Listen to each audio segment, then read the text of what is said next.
If you haven't entered our Nintendo Switch giveaway yet, do so by clicking the link in the description below. Also, if we reach 85,000 subscribers by the launch on March 3rd, we'll give away this 10-inch Link statue from First 4 Figures. Remember, Europeans, you don't get this sweet-looking thing until May, so enter to win.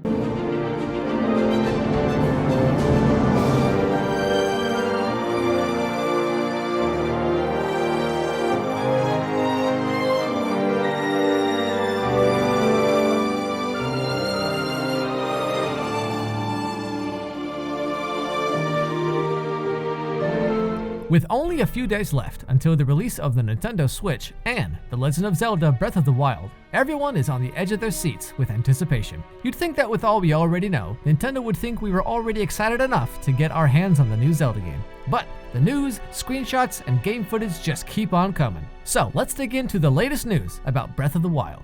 First up, the official Nintendo Japan website for Breath of the Wild now has a new background section with more information about the world and characters, which reads as follows. 100 years have passed since the terrible tragedy that destroyed the kingdom of Hyrule, known as the Great Calamity. Our hero, Link, awakens from his long slumber in an underground ruin. Led by a mysterious voice, he steps out into the great land before him. Further down the page, we get some brief introductions on the cast of characters that we will all get to know very intimately in just a few days. First, we have Link, the boy who awakened with no memory. Led by a mysterious voice, he sets out on a journey through the great and vast Hyrule. Zelda, the princess of Hyrule. Though wise and full of curiosity, she battles with a very deep complex. She goes out to investigate the ruins of the old world on her own. Next, we have Daruk, a Goron who lives in Hyrule. He is one of the top warriors of the Gorons, and is always calm and collected. But once in battle, he lets out a hysteric battle cry, swiftly and bravely defeating all his enemies. Next up, Revali, a Rito who lives in Hyrule. He wears the same blue cloth as Daruk and Mipha. Speaking of, Mipha, a Zora who lives in Hyrule. She is very shy and introverted. She has a special power that no other Zora has. Coming up, we have not necessarily a character, but more information on the Guardians. It is said they were created by people long ago. During the Great Calamity, they suddenly began attacking, and this has continued for the last 100 years. And finally, Bokoblins. One of the many monsters that live in Hyrule. They live in small colonies with other Bokoblins. They also have an adorable fear of bees.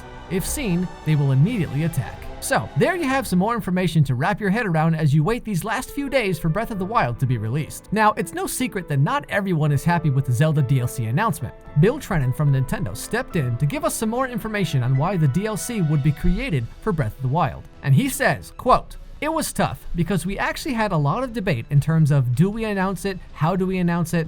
I think one of the things that's unique about the way Nintendo develops games is when we're working on a game, and certainly just knowing the history of Nintendo games, you guys know that it's essentially we use every last minute to make the game as good as we possibly can. And really what that means is that the dev team was working on the main game, finishing the main game, and as they're starting to get to the very end and wrap it up, really they said, you know, we've made this massive world of Hyrule, we spent a long time building it.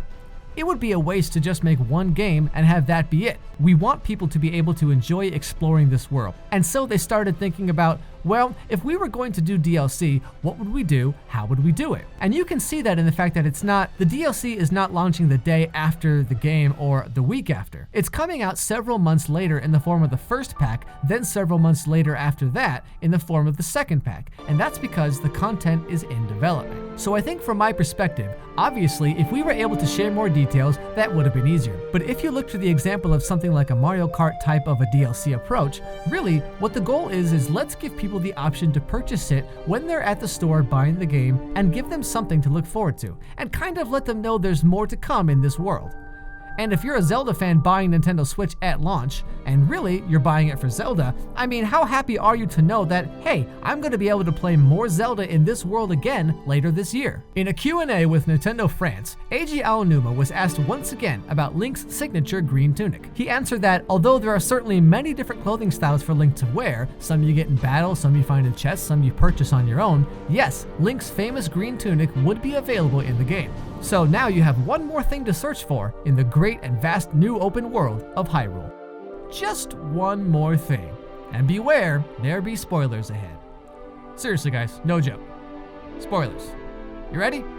Okay, a new Japanese commercial for Breath of the Wild has surfaced, and in it, we see this.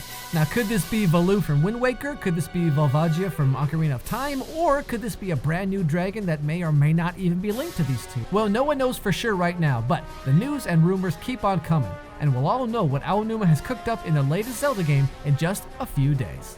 Thank you so much for watching, and this has been the Commonwealth Realm.